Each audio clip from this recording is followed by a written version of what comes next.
Welcome to MiConvert.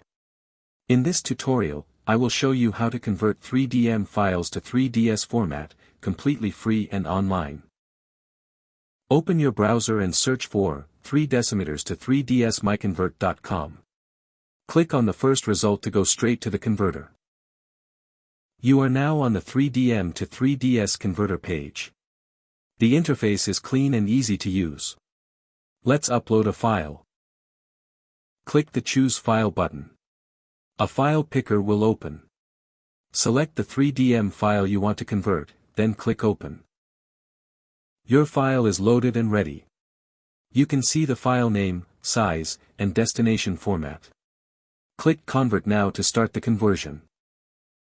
The conversion is in progress. You can see the progress bar moving. This usually takes just a few seconds. Done. Your file has been successfully converted.